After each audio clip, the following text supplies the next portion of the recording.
this is the holiday. Half holiday, half school, half wrap-up, celebration, whatever. Oh, wrap-up. I get it. Like the holidays, like Christmas, like a Christmas present. Up the term. Right. Like a present. Okay, for everyone. This is our gift to all.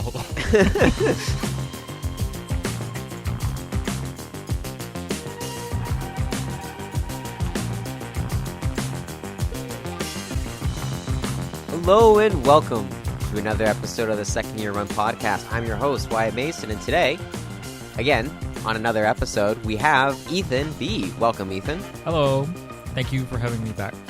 Yeah, I'm very excited to be here. I'm kind of nervous. I'm nervous. I can tell. I'm nervous. But I'm excited. Yeah, I think you're more nervous than you were on the first two episodes that we recorded. Yeah, first two. Sorry, I keep forgetting about episode 0.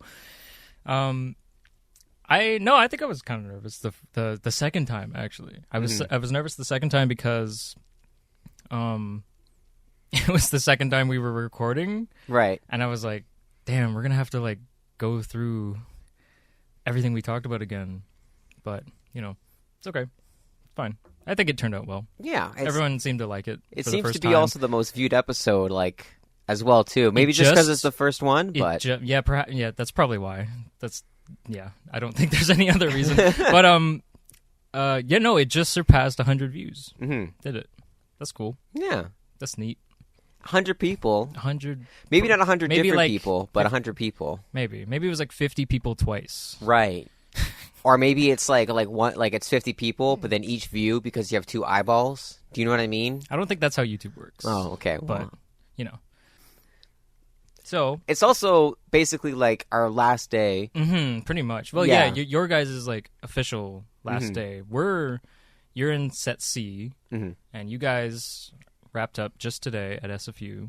Where we were filming the basketball games. We filmed 2 of the women's basketball games at SFU. And so did we, set D. But we finished like a week ago. So we've been done. Yeah. I've had this week off, except for like Monday, Friday classes, and that's it. So yeah, like Wednesday or Tuesday, Wednesday, Thursday have always been kind of like self-directed studies, quote unquote. And you came up and visited us as well. I did on the Thursday. Yeah, that we went and did it. Yeah. Yep. So that was nice. There you go. Yeah. It's been a crazy term. It's been a lot. Like 3 months. Only 3 months. But I think you share the same sentiment in that it certainly doesn't feel like 3 months. Well, it's been more like, maybe it hasn't been a full month of December, but it's definitely a little closer to 4 months, I think, by the end of next week. Because next week is supposed to be, like, final exams. So for all the programs that, like, have to do math, not us, essentially. Not us. Yeah. We're chilling. We're one of the very few programs at BCIT that doesn't have to do math, except on the rare occasion we all hate it. But because of that, we also don't have a lot of quote-unquote final exams. So next week is supposed to be a part of it, but not really, if you know what I mean. Yeah, I mean, we don't do math anymore because Mike Moss is no longer here. We miss Mike Moss. We do, and we wish him the best. Yeah, it's nearing 4 months now. No, but what I mean, though, is that the 3 months do not feel like it's been 3 months. It feels like it's been like a year. It feels like it's been its own year. And I can't believe it's already over. I'm sad that it's over. I feel like if term 3 was like a movie, it would make a lot of sense. Because I feel like it had a structure to it, at least for me. Okay. I don't know, the way it started and everything. It feels like it had like a beginning, middle, and end kind of, at least for me. At least the beginning is now kind of ringing true to the end now, especially since I'm here. We started off the term with you on the podcast, and you're looking forward to it. Yeah. And what do you think? Like overall, do you think you kind of met sort of the expectations that maybe you set for yourself? I don't know if I did. I don't know what I was really expecting, though, to be honest. What were you expecting? I can get into that. But I wasn't expecting to end up directing for the bad credit, honestly. I wasn't expecting that at all. I don't know why. I just didn't think it was... Because for the practicum stuff that we did last year with the Bob's Coffee, I didn't really get anything that I really, like, quote-unquote, wanted to do. Like, nothing that I would like to have a future job in. I got the chance to really explore. So I was a little bummed out about that.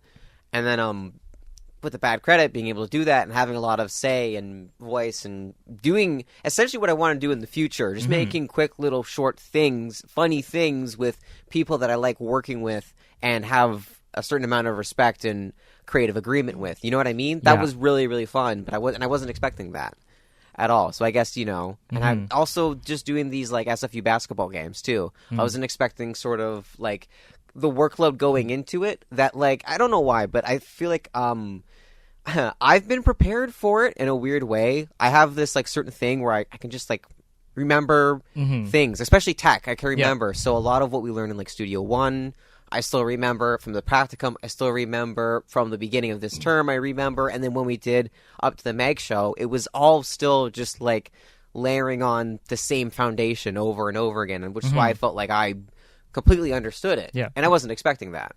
That's good. I know. I feel the same way because it's actually good that we like know this stuff now. It really does feel like we are approaching somewhat professional level of like we kind of know what we're doing now.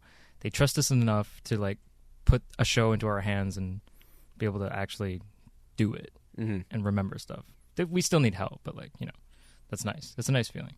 You did a great job on Bad Credit directing because we assisted. Martini Shots assisted your Roasted Rooster production, and because the last time I was on the podcast, we hadn't done anything. Right, yeah. We were like speculating about Bad Credit and like what it's going to be. And sort of still reflecting on the first term. And that was already like... Or first year. What, 2 months ago at this point? Oh, Bad Credit? Yeah. Yeah, I think you meant the first episode. Yeah, but yeah, about 2 months ago or so, yeah. Yeah. Because we like did all our posts for it in like middle of October, yeah. And it's funny because I feel like out of the 4, at least... ours, the Roasted Rooster production and the Martini Shots production turned out some of the best. And I'm actually really proud of ours. Ours looks pretty good, and I wasn't actually expecting that. Yeah, right. Because like, we had a solid crew, and there wasn't that many production issues. I feel like our on-set day, because I was there for the Roasted Rooster set, and that was just a really fun shoot day. It was a really fun shoot day, and it was fun because it was so well scheduled, I think. Shout out to Gabby. Yeah, absolutely. Shout out to Gabby on that one. I'm going to leave that all up to her. Yeah. I don't know. It just felt like everything. There was so much like planning that went into that that made that shoot day feel so good. Because like everyone was like on top of things, everyone was putting their work in, and we got it done. We got it done on time too. It was just fun. It was fun. Like that's what should go into like a set workday, right? Like all of that planning to then achieve something that you want. I don't feel like people realize how much planning goes into something like that and how much it requires. And if you don't plan it well, then it's not going to go well, and it's not going to be fun. And I think that's what I value the most, and what I took away from Bad Credit the most was like, it doesn't matter if it's perfect. It's never going to be perfect, but I just value having fun on set. And what did you do for your role as Bad Credit? Because it's been mentioned so many times now. For our Bad Credit? For what my position was. But what did you do? I was cam up on mine. Right. Yeah. And so ours, I was cam up, and we decided to do handheld for pretty much all of it. There was like a few on stick shots, and oh my god, the camera is so heavy. It's so heavy on my shoulder. I feel like my shoulder was dying by the end of the day, and I kind of forgot that I could just hand off the camera. Excuse me. Like just like in between takes. Yeah. And it was funny because Gloria showed up midway through the set. My shoulder's killing me, and she's like, "Where is your second AC? Or where's your first and second?" And she was just like, "Hand off the camera to the second AC." Like I was like, "You're right. Yeah, I'll do that." And then yeah, that took a load off. No, that was really fun, but like handheld was tough on my shoulder. Yeah. That's my takeaway for my position. That was it. That was a learning outcome. Okay. Well. But also it was fun, but it gave me a lot of camera experience, and like also knowing what T-stops to use for like depth of field and stuff. So yeah, that I'll keep in mind for the future. Yeah, because you really hadn't done, maybe besides like the 4 and 4 assignment that we did together in the first year, not a lot of camera experience, I don't think. I guess not. Like I had a lot of camera experience in high school, right? But I think that's I feel not with prime lenses. Yeah, with exactly. Which is, I think, a whole another like learning curve. Yeah. In one way. Yeah. To just like kind of, I'll say, like dick around with something versus then actually having proper equipment to do things and trying to be in a proper production environment. Because that's, I think, what I've been still like kind of learning the most. That like, I don't know. I mean, I think it's been mentioned before, but I think the hands-on approach is honestly like the best way of doing it. Is what made me learn so much. It is. And I think, yeah, and it's just like, I think that's my biggest takeaway is that I thought I knew everything I could, but no, I don't. I don't know anything. No. So I'm always still, just trying to learn. Exactly. No, it's interesting because I feel like we learned a lot, and yet I think emotionally, mentally, I feel I'm just like right back where I started at the beginning of the term. So we learned a lot, but now I'm like, there's still so much, right, to learn, and yeah, you just have to be willing to. I will mention, to stray away from this topic, I think I mentioned this to you. Was it like, it was on the Thursday, I think. My eye has been twitching. Yeah, like my left eye. I can see you like pulling at it right now. Sorry, yeah. no, that's a gross visual, but no, like my left eye has been like twitching, and I don't know what it is, but I think it's a stress thing. I looked it up. Here, I can look it up now, but like, I don't know. What do you think? Because we kind of talked about this. Yeah, maybe. But like a sleep thing too. Yeah, I think so. Yeah. I'll just pull up like what it said. Well, you'd also know too if you're going under stress, which you kind of are in a way. Yeah, I think we all are. I was gonna relate it to that. I feel like, I hope it's not too bad. The exact cause of eye twitching is not known, but the condition can originate in the motor nerves of the brain. Dry eyes, stress, fatigue, eye strain, and certain meds. So yeah, it's probably one of those. It's probably one of the stress or fatigue things. I feel like I have not been sleeping properly. I don't remember the last time I slept properly. I might have said that 3 months ago, but I feel like it's more true now. I really don't remember the last time I had like a good sleep. I feel like my sleeps are now anxious. They're anxious sleeps. That's not good. No. Like when I go to sleep, I won't like get ready for bed. I'll just wear the clothes that I'm wearing and I'll just flop onto the bed with the lights on, contacts probably still in. Yeah, it's bad. It's bad. Yeah, yeah. I know. Come on, like even like you like I don't know, man. I can't fall asleep without being like in my pajamas. Honestly, like no, I can't. I don't remember the last time I did that. So, do you own any pajamas? I just kind of see. That's part of the issue. Then you got to get yourself in the attire. So I used to have pajamas. I don't really do pajamas. I just have like sweatpants. Those are my pajamas. Yeah, but they're not really. Yeah, then again, they're so comfy though. Yeah, and which I mean, I just don't understand people who wear like their pajama pants out in public. I mean, I guess if you gotta quickly go, if you gotta quickly like go out and get some groceries, maybe like you just gotta get like a carton of milk or something, and just in the morning. I can get that, but also, I don't know, man. Like, it's just like, what, are you gonna go back home with all the dirt and grime and then get into your gross like bed with all like, I don't know, like, yeah. I feel like every time I go outside, like my pants just like get dirty just from like being, you're right. Like, in the world. Yeah. I don't want to. I want to be separate. I want to separate myself. That's what I want to do. Yeah. I just can't for some reason. I'm not very good at taking care of myself. Ethan, that's not good. I know.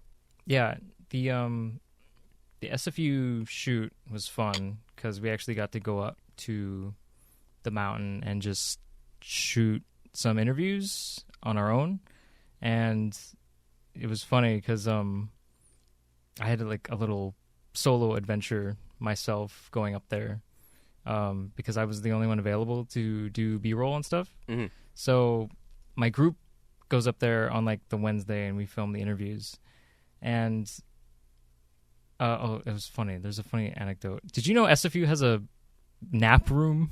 Oh yeah, we saw that just you saw today. the nap room? Oh, today? Today I saw it was labeled like nap room on like an elevator like thing. Yeah. I didn't go to the nap room, but I did see I it. went in the nap room. You went to the nap room? I went into the nap room. Did you have a nap? No. Well, we kind of tried. So what happened was I see the nap room. Angela and we go into the nap room, and when you go in, you open the door, and it's just this dark room with a bunch of like couches, like seats, and it's just a bunch of students in there. It's just a bunch of people like laying down, and it is dead quiet. It's really awkward. So we go in and we're like, oh shit, and then we close the door really quietly, and we attempt to have a nap because we're waiting for our next interview, and then it's super quiet, and so Angela goes on to the other side of the seat, and I sit down here, and then we can't keep it together. We're trying to contain our laughter, and so Did you get kicked out of the nap No, room? we didn't get kicked out. We didn't kicked out. Okay. I had to leave though because I could not stop laughing.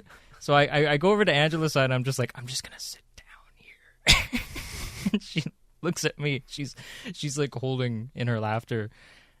And then we both look at each other, and she's like, and then like it just echoes throughout the room, and I'm like, I can't do this. I'm leaving. Bye. I have to go. I'm going to. Yeah, no, I'm going to ruin everyone's naps. They're going to start crying and whining. I don't want to. Yeah. Mm-hmm. So that was my experience with the nap room. I just thought that was really funny. I think Angela ended up having a nap. Oh, that's good. No, that's good. But I can't be in there. It's too funny. It's too funny. I'm just going to wake everyone up. I don't want to do that. So yeah. That was really funny at SFU. So my solo adventure at SFU was it was just me, because I live like down the mountain. It takes like 10 minutes to get up there. I can take the bus up in like 10 minutes and get there. It was just me, a camera, and a tripod. That's it. And my media pass that we got from Wilson. It was like a 12-hour day for me. On the mountain, and it was fun. It was really fun. I highly encourage people to just do that, to just take a camera and just shoot something, like on your own. Like, it's like, sure, you can't delegate within a group or anything, but then when you have a group, it's almost like they don't slow you down, but you just have to like keep up with the rest of them, right? Mm-hmm. So when it's just you can kind of just film whatever you want. And I got really excited when I knew that was going to be the plan, because I was like, oh yeah, it's just going to be me. And so I just got to spend the whole day with our athletes, which was really cool. And I got to hang out with them. Yeah. I even ran into an old friend there in the same gym, an old friend from high school that I have not seen in like probably max 2 years. And he's actually like, he's a student trainer there. So he was the student trainer for our athletes. Very weird coincidence. I expected to run into like some of the old people I knew there. I just did not expect to see them in the same gym as I was. That was really cool. So yeah. Yeah, that was a 12-hour day for me shooting, and I shot all the B-roll. Like all of it. Was it enough? No, it's never enough. But it was something. It was something, and I had fun doing that. It was something to do. Mm-hmm. Yeah. Has Renaissance Coffee been mentioned on the podcast yet? I don't know if it has. Shout out Renaissance Coffee. Shout out to Renaissance Coffee. Yeah, the best bagels, probably. Oh my God. Their cream cheese bagels. Right. Saved me. And their coffee's good too. Mm-hmm. Should be. And if you even like... And their muffins. And also their butter chicken, I can report. Which I've never had. Is pretty good. That was really good? It is. I like, I don't know if anybody... I'm sure hoping people understand when I say this, because I'm hoping this is like pretty accurate. If you like your butter chicken a little bit more, I'll say creamy, if you know what I mean. It's got like a nice, like, bright kind of orange, like, I want to say glow. Because in a way, it's like enchanting when I see that sometimes. You like it when it's kind of like, maybe not even creamy, a little thicker. Like, it's not like, because I've had a butter chickens before where it's been kind of runny. It's been definitely more of a sauce than like maybe a soup. Yeah. Where, you know what I mean? where it's like it's just like really runny and kind of like wet, and then it doesn't good. But this like sticks together, and the chicken was delicious, and it was full of spice and flavor, and it was good cold, which is how you know. Because sometimes I have a thing where like I do like spice, even though I'm a white person. I try to like have spice and tolerate spice. Yep. Sometimes I find if the food is temperature hot, that affects me more than if it's like spicy hot. Yeah. You know what I mean? Yeah. So when you have it's actually worse when it's both. Right. That's what I mean. Yeah. Oh, that's what you mean. That was what I'm getting to exactly is that so both spicy hot and spicy like temperature yeah. With your mouth. And so like it's too much. It's overload. I can't like actually taste it because my mouth is like just burning from the actual temperature heat, so to speak. But the Renaissance Cafe at SFU is worth going to if it's fucking open. It wasn't open today. Oh, really? During our thing at SFU. They opened early. Our multicam production. Oh. Yeah. I'm sorry. Yeah. It sucks. That's okay. Because we did it, over the past week with your self-directed studies on the Tuesday, Wednesday, Thursday. Tuesday, Wednesday were basically like our sort of like boot camp in a way. Like we basically just set everything up, made sure it was all working. We all knew where everything was being plugged in. We did that on the first 2 days. So on Thursday, when it was game day, basically we got everything ready like within like the first like 2 hours at the most, but we might have even been quicker than that, and we were ready to go. And then the game wasn't until later, so we had time to just like get comfortable essentially. Yeah. And then that was the Thursday. We had school on Friday, and then today he went back, filmed another game, and the exact like same thing. But it all went like smooth. Yeah, no, same for Nothing us. catastrophic happened. Nothing catastrophic happened. Setup for SFU game day was fun. It was just I don't have much to say on that. I just enjoyed it. Yeah. And then we're just wrapping up now, which is crazy. I wanted to talk about the podcast itself on the podcast. And I wanted to say, because this will be like a little end of term reflection, I guess, just to see like how far things have come. Because like I was the first guest, and I remember you asking me to be the first guest and to come on.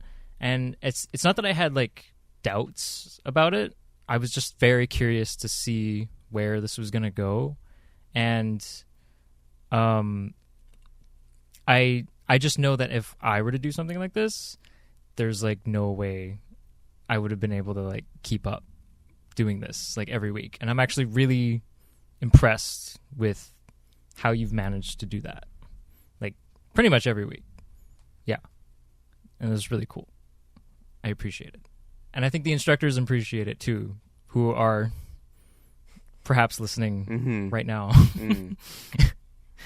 And I just really like the fact that it's created this thing for us to like have and then reflect on too, because that was the goal of it. That was the point of it from the start, right? Yeah, just to have something that like after it was all said and done we could reflect on, and maybe even if there's other people who are part of the program that they can listen to this and go through similar things and realize what's changed, what's stayed the same, and what maybe the future is going to be. Yeah. And I just want to say thank you for giving that to us in a way. And I'm impressed, I guess. is the main thing. And I'm like, I really like the fact that you did keep doing it, and it you know what I'm trying to say, right? Like, yeah. Yeah, well, that was part of it too, right? It was like, can I make something on a weekly basis? Like, can I have that almost like sort of like, and maybe this is a bad example because we're technically recording this a day late. Yeah. But, yeah, just if I can keep up that pace and that like ability and that sustainability, and there's been like, it's almost kind of like proving something in a way that like this is something I can do, and it's something that I've kind of wanted to do but never had like a good reason to do it.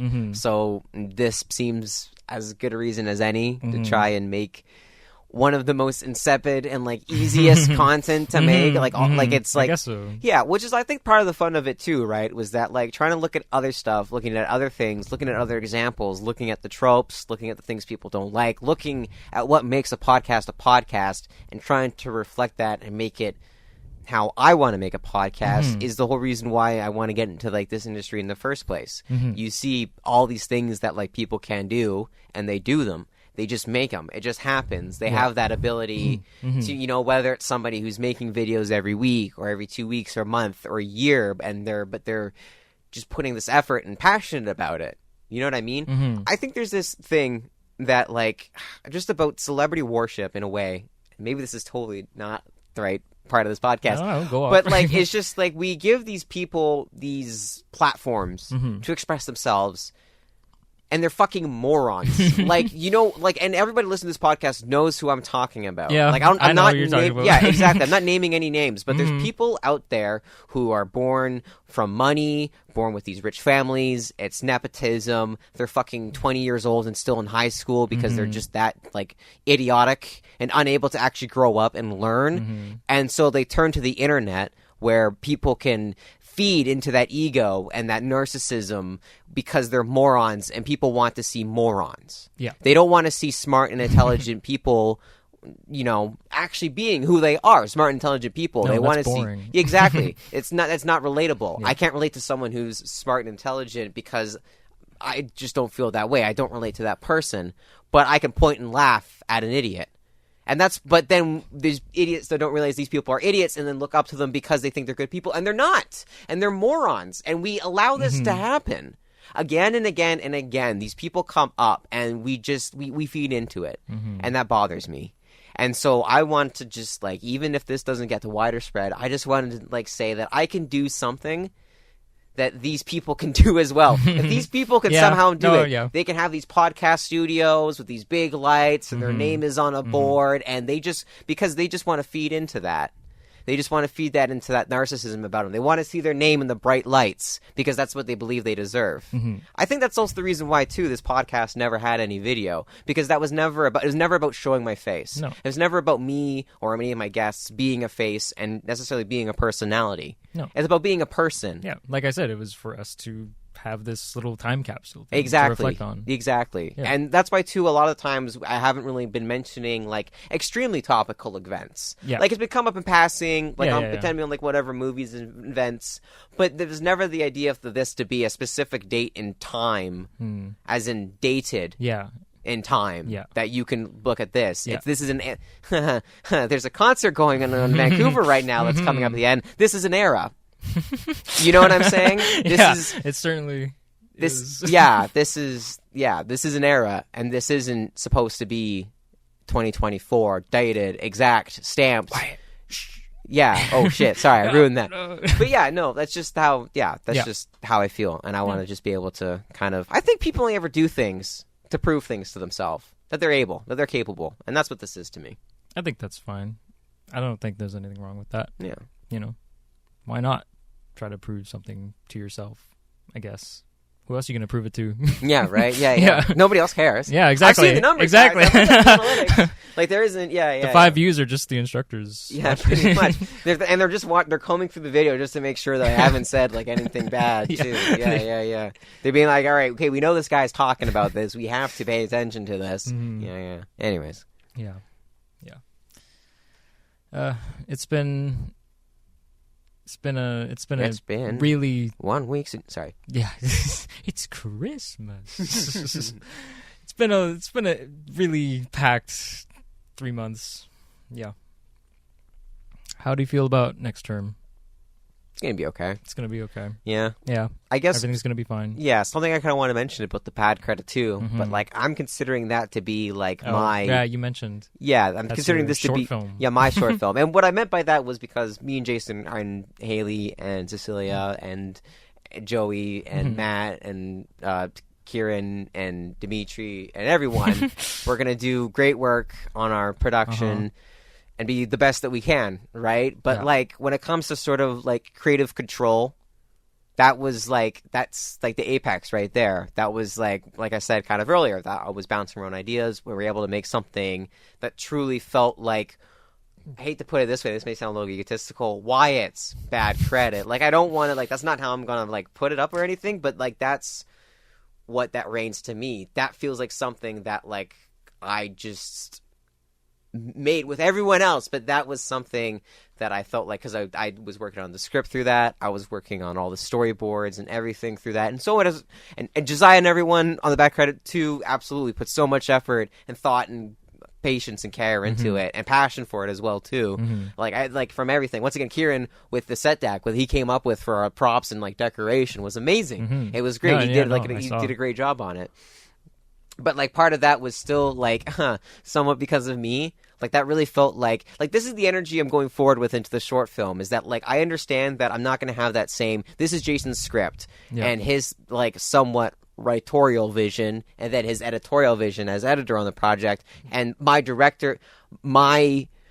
contribution is during the production phase. And sure, there'll be things during pre and post production that I'll be involved with too, but it wasn't like, I don't feel like I'm going to be at every single step of the way as I was on the bad credit. Mainly because it's just a much larger scale. Like, it's so much more. It's not just 4 scenes that we're all going to film in one day within a 10-hour period. This is something we're filming over 4 days, over 10-hour periods, maybe even a little bit longer, with cast and a larger crew, and much more to it. This one maybe feels more like the whole... Like, I feel like the whole group is going to have to contribute so much more than maybe within, like, the bad credit, because of how, like, the scale of this is all going to be. So it's going to be everyone's short film. Absolutely, yeah. I think so too. I still think you will get your creative like input in as director, and you should. So I think you might. But also, like, that's also like as far as I want to take it though too. Like, I don't want to like try and overstep or anything, or like try and like make it quote unquote mine. You know what I mean? The attachment that I have to like a project this year is going to be that bad credit. Hence, my director's cut is going to come out soon, because that's something that, like, but that's what I mean, though, too, right? Like, that's something that every step of the process of the way I want to be there for, which I don't think we ever really mentioned in the podcast, maybe a little bit, but we didn't get to edit our own productions. No. We edited someone else's productions, and I think you edited ours, or no? No. That was Lorenzo. But you weren't in Lorenzo's group? I was. No, that's what I meant. Your group was the one who edited ours. Group. Yes. Well, yeah. No, our Martini Shots edited Roasted Rooster, bad credit. Yeah. And the editors were Lorenzo and Mark. Yeah, those were the two. So, but that was like, I was left out of that. When normally you actually kind of would have a director or writer to be in there for the I edit. do remember you coming in at least once, and you were like, "No, I don't want to see it." Yeah. So that was your decision, I think, because I feel like we probably would have let you. Yeah, but that was also more so because that was like part of like the whole assignment in a way. Yeah, that was part of the whole experiment. You weren't really supposed to, so in a way, we did kind of just. And that was the thing too, is that I wanted to see different versions of it, because how I would edit it would have been different from the versions that we ended up seeing in the class, because there were the 2 different versions, and that was the thing too, right? Like, I wanted to see 2 different versions. Yeah. That I could then think of or draw upon or like whatever, but it's like 2 different cuts of the same thing. I want to see what that looks like as well too. That was part of like the whole thing. So, but with this one that I want to kind of do on my own, I want to be there for every step of the way. While with our short films for next term, I'll be involved every step of the way, but I don't feel like I'll be involved in every stage, not every step. You know what I mean? Yeah. Like when it comes to like the script writing and revisions, that's all. It's not all going to be on Jason, but a lot of portion of that I will leave to Jason. I've messaged him a couple times now about some ideas and whatnot, so I'm still getting my input there, but it's his final decision at the end of the day. And then it's going to be the same thing in editing. It'll be his decision, and I'll step back and let him cook. Let him cook. I'm going to let the man cook. Even though he's dying over it, but, let him cook. Yeah. Well, most great chefs are. Exactly, okay. Yeah. And if he needs help, I'm here. Yeah, he knows to get me. Me too. Even though, I'm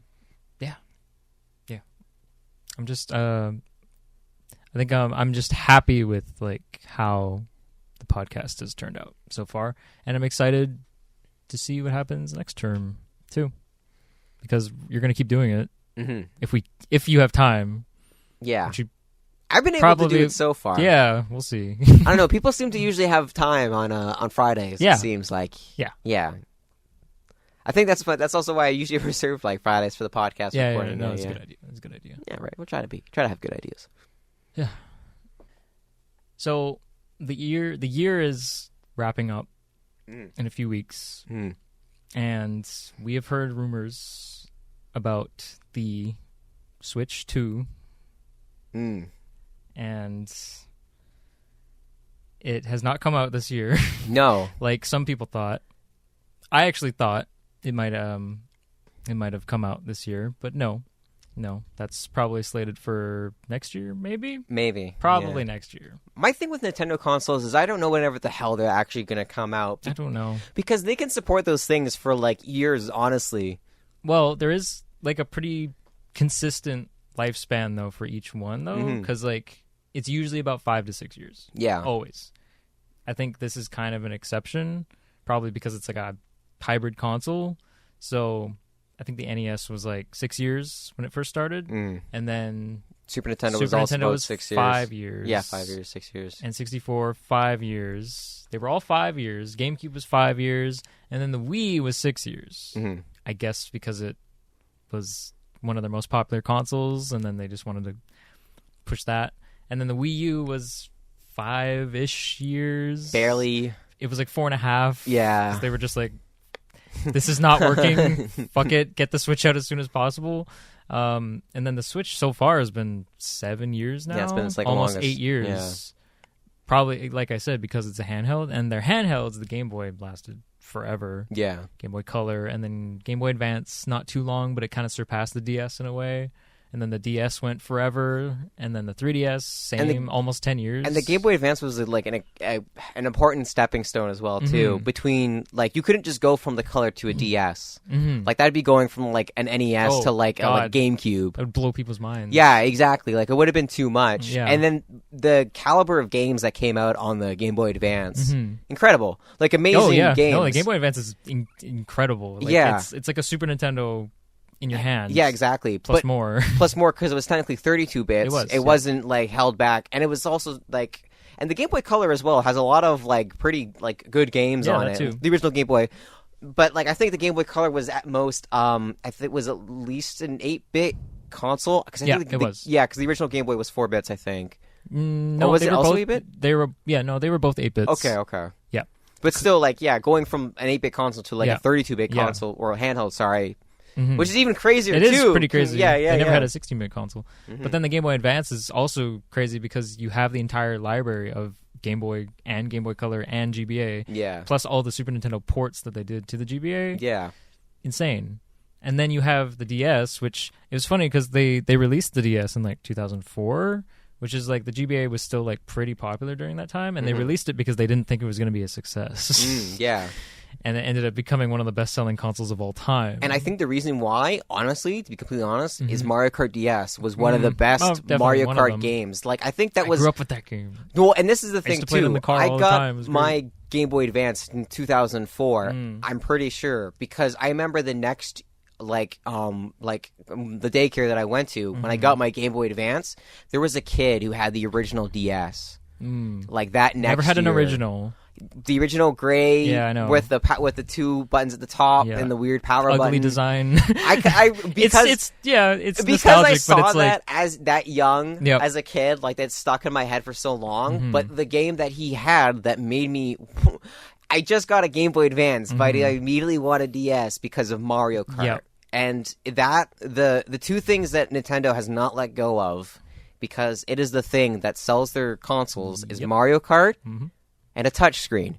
Since the DS, like even the Switch is a touchscreen, and that was the first things when I got my Switch. You don't use it much. No, but that was the first thing I did. It's nice, exactly, because I tapped the screen to select something, and it did it, and I was like, "Thank you, Nintendo." I know, I was like, "Yes, finally." No, because you have trained me. You have trained me up until this point to entrust Nintendo consoles to have a touchscreen. So thank you for doing it. Usually, though, you need a stylus. That's true, but this one was all exactly. It's just like a smartphone, touchscreen. With a game like honestly like Mario Maker, I think the Wii U touchpad was way better. Probably with the stylus, Yeah, with the stylus in mind, it works amazing. The Mario, I'll say a Wii U is still good to own for Mario Maker, the Wii U is original just one. good to own in general. Yeah, it had a lot of great Get games. a Wii U if you can on eBay. It's for $200, $300. It's probably too late now. We're selling you this like 10 years too. We're selling you this like 10 years too late. Get it now. Yeah, you can mod it anyway. Go off. no, but no, because Mario Maker was fantastic on that, and having it being on the touchpad and then on the TV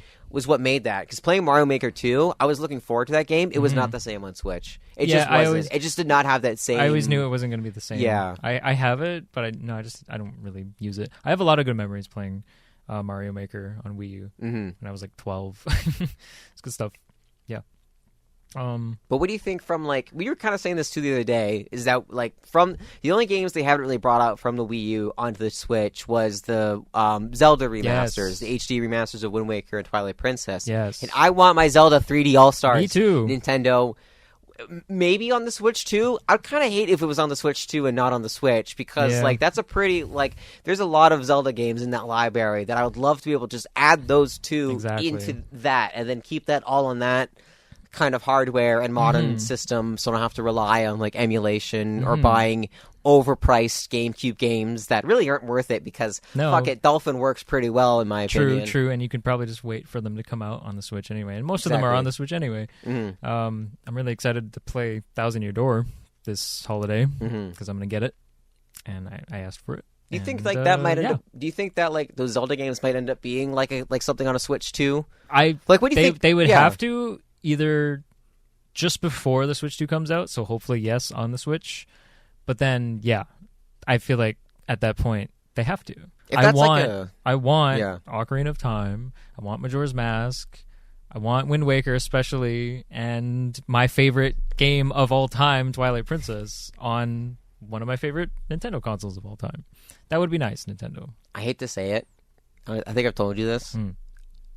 I own 4 Nintendo Switches. You own 4 Switches? I own 4. Let me break it down for you. I got my Switch that I got on day 1 that I didn't pre-order. That my grandmother lovingly went out. I gave her my money because I was in school, and I said, Nana, can you go out to games? EB Games. It was still EB Games at this time. Yeah. Can you go out to EB Games and get me this console on launch day? So my Switch I have is a launch. It's the one that I can break into because it doesn't have like the bug or whatever in it. I can do like that.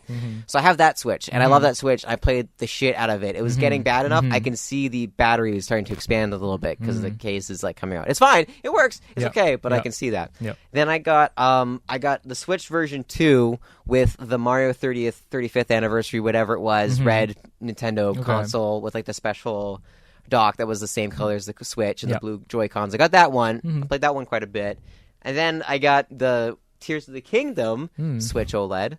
So my sister has that one. And there's a theory, there's a method to my madness where it's like, okay, day 1, that's V1. Madness, what are you talking about? I got the V2, so it's 2 different models. Yeah. It's not, I didn't buy the same model twice. That's it's fair. 2 different models. It's worth it probably to get the OLED. I don't have it, but and that's why I got an OLED, because I had the version 1 and version 2, so I'm kind of just missing the OLED. And now I also got, because to bring it back to the DS, my original DS I had, the first one I got with Phantom Hourglass was the gold with the Triforce logo on it.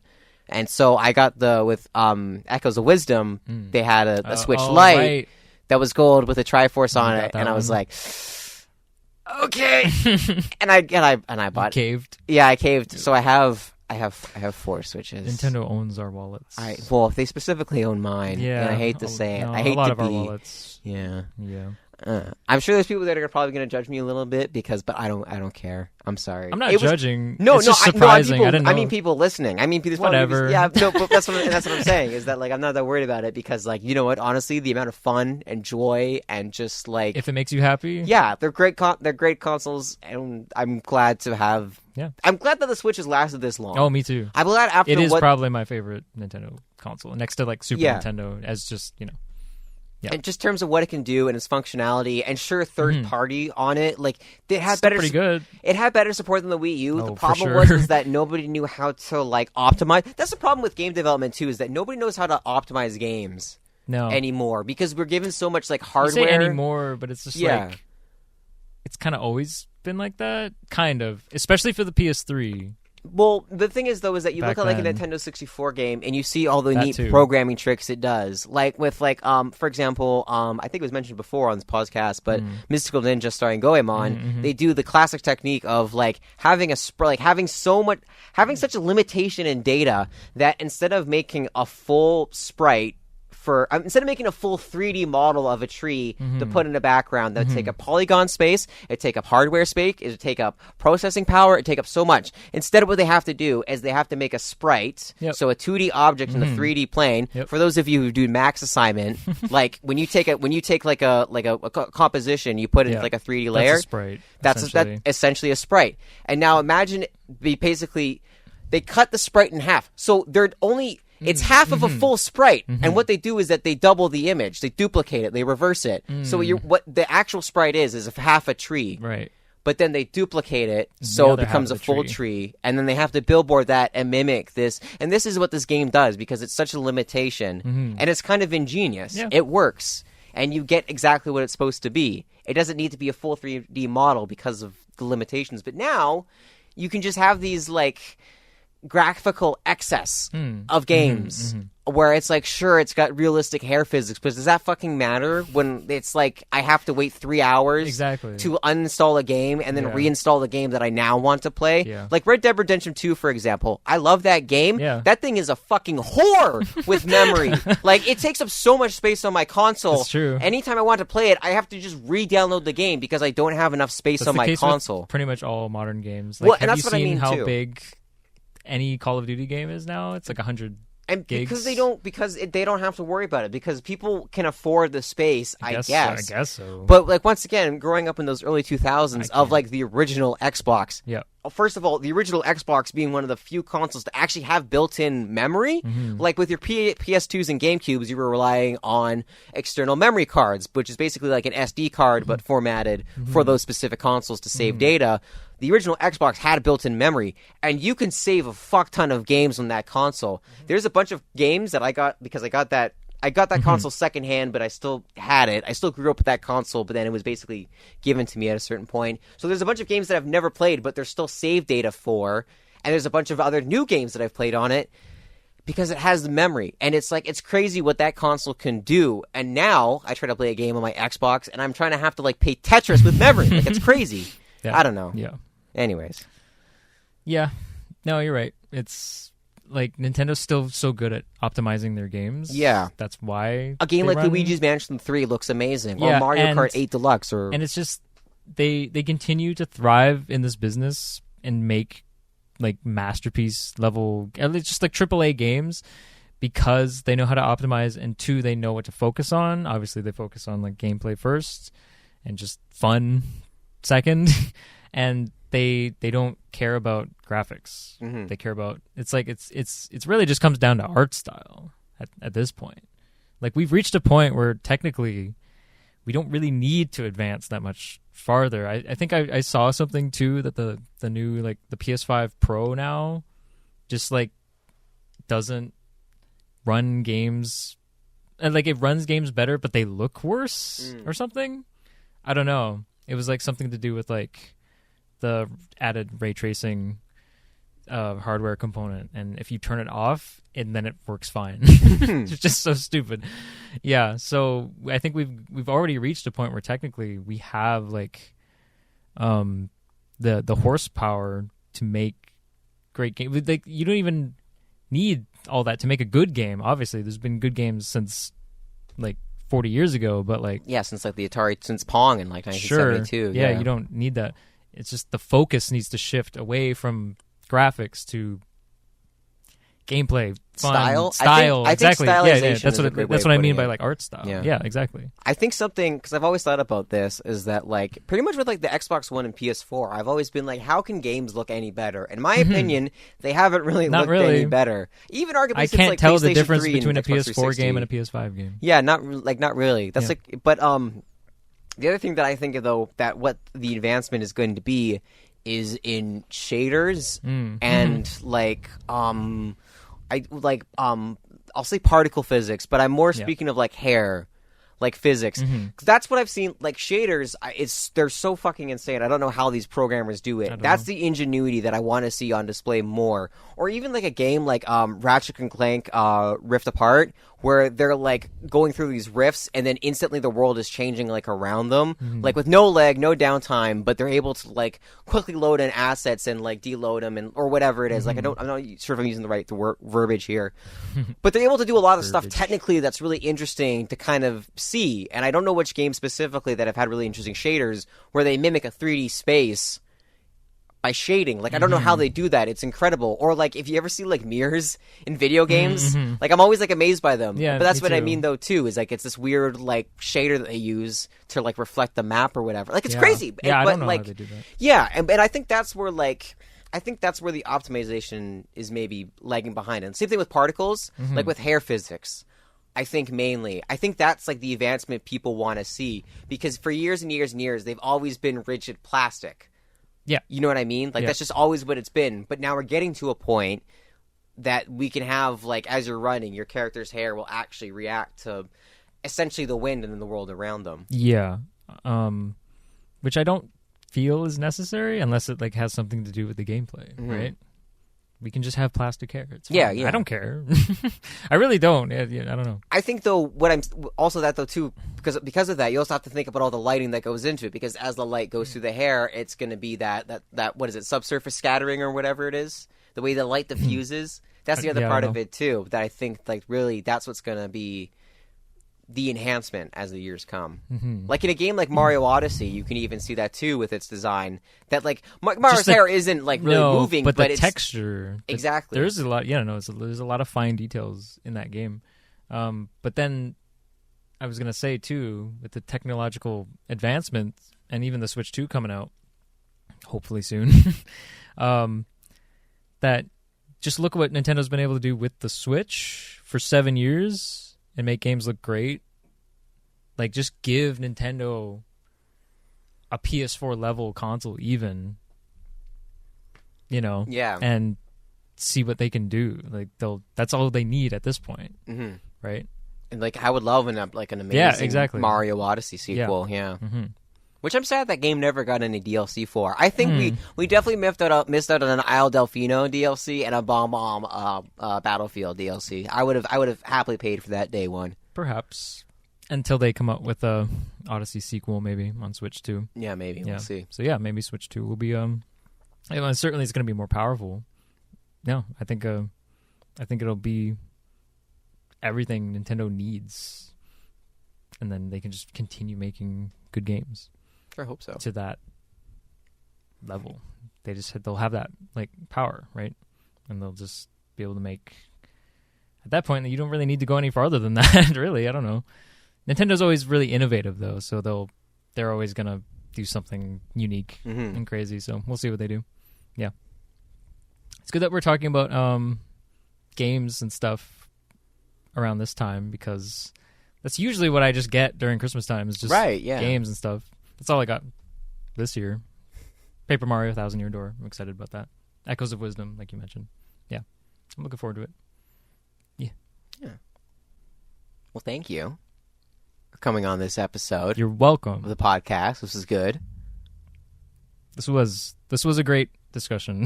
Yeah. I had fun. Yeah, this was good. Yeah. I'm glad we waited a day to record this one. Yeah, me too. Yeah. Me too. Yeah. No, good wrap up on the end of the year. Congrats to all. I had fun despite a lot of the. I think term 3 was I think harder in a way than term 2. Like I thought, I don't know. Like I knew going in. I remember saying this too. I knew going in that it was going to be more challenging, and it was, just not in the way that I expected. I think. But I still learned a lot, and I still had a lot of fun. I think this was one of the most eventful last 3 months of my life. It's been crazy. It's been crazy, and I can't believe we're almost done. So by the time we go back to term 4, it's gonna be the beginning of the end, essentially. This is the end of the beginning. This is the end of the. Sure. Yeah. Technically, the end of term 1 would have been the end of the beginning. This is like. I don't know. the end of the. This is what's the story structure? So we had. This isn't quite a midpoint break. This is the end of the second act, perhaps. Right. This is the end of the second act. Right. So term 2 and 3 combined. That should have been the name of this podcast instead. It should have been second act run. Second act run? Second. No? I like no. I like Okay. second year run. Okay, well, second year try. run makes sense. Barely. Second year. Yeah, you know. Yeah, all right. You didn't do it in first year. No, yeah. There was no first year run. Yeah, exactly. Where's first year run? Where's third year run? We should get the first years in our program to get on that. Oh, tell them, force them to make first year run. Yeah, it's too late now. Though. Listen, I'm getting a little lazy in my podcast. Exactly. Who's going to take on second year run next year for them? Yeah, exactly. Yeah. Lives and dies with us. Yeah. I mean, it's become a way for all of us, like I said, to kind of tune in and just have get to record our opinions and our thoughts down, and a way for the instructors to also have. I guess the admiration comes from the fact that, like, I feel like I don't know what a lot of the second years did last year and what other years have entailed, but like I feel like this is actually uncommon for just like one of the students to be like, you know what, let's make a podcast for all the students. And the fact that the instructors are kind of like in on it and do listen in and are curious, and it's kind of like a part of it. That's just really unique, I think, to our year, and I appreciate that. So yeah. So yeah. Okay, well, it's been almost 2 hours now. Okay. So thank you for coming on the podcast. Here's the term 4. Here's the term 4. And thank you for listening to another episode of the Second Year Run podcast. I hope you have a good rest of the day, wherever that might be. We're so back. Woo.